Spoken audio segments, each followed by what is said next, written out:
వాయువ్య బంగాళాఖాతంలో ఏర్పడిన అల్పపీడనం వాయుగుండంగా ఏర్పడింది. సో ఈ ప్రభావం ఏ రాష్ట్రంపై ఉంటుంది అనే పూర్తి వివరాలను విశాఖ తుఫాన్ హెచ్చరికల కేంద్రం డైరెక్టర్ డాక్టర్ పిఎల్కే మూర్తి గారు మనతో ఉన్నారు. ఆయన అడిగి మరిన్ని విషయాలు తెలుసుకుని. సార్ నమస్తే సార్. ఈ అల్పపీడనం వాయుగుండంగా మారింది. సో దాని ప్రభావం ఏ రాష్ట్రాలపై ఉంది? సో ఎలా ఉంది సార్ ప్రస్తుతం దాని తాజా పరిస్థితి?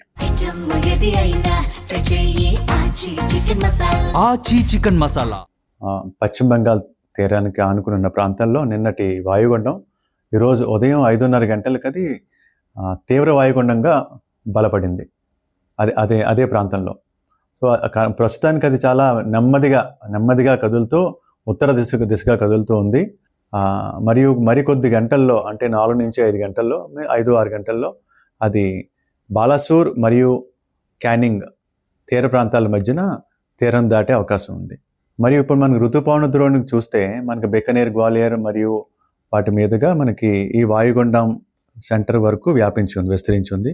సో వీటి ప్రభావం వల్ల రాష్ట్రంలో మనకి రానున్న 3 రోజుల్లో కూడా ఉత్తర కోస్తాలో తేలికపాటి నుంచి మోస్తారు వరకు వర్షాలు లేదా ఉరుములు మరియు మెరుములతో కూడిన జల్లులు కూడా మనకి కొన్ని చోట్ల, అలాగే మరి దక్షిణ కోస్తాల్లో 1 లేదా 2 చోట్ల పడే అవకాశం ఉంది.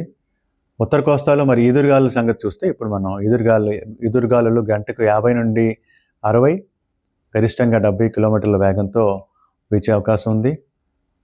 అదేవిధంగా మనకి దక్షిణ కోస్తాలో గంటకు 40 నుండి 50, గరిష్టంగా 60 కిలోమీటర్ల వేగంతో వీచే అవకాశం ఉంది.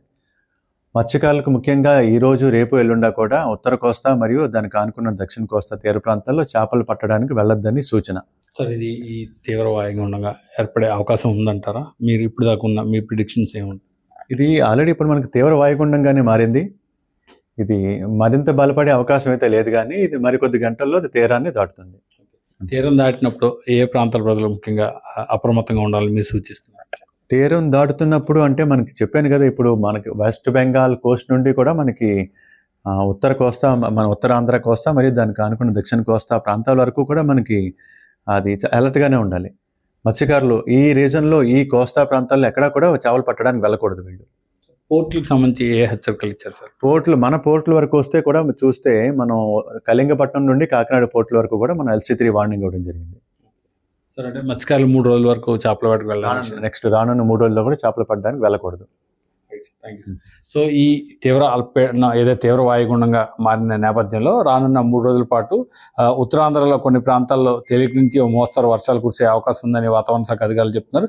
దీని ప్రభావంతో రానున్న 3 రోజుల పాటు మత్స్యకారులు ఎవరు కూడా చేపల వేటకు వెళ్ళరాదని, అలాగే పోర్టులో కూడా 3వ నెంబర్ జాతీయ ప్రమాద హెచ్చరికలు జారీ చేశామని వాతావరణ శాఖ అధికారులు చెప్తున్నారు. ఇది latest weather report. Chicken masala.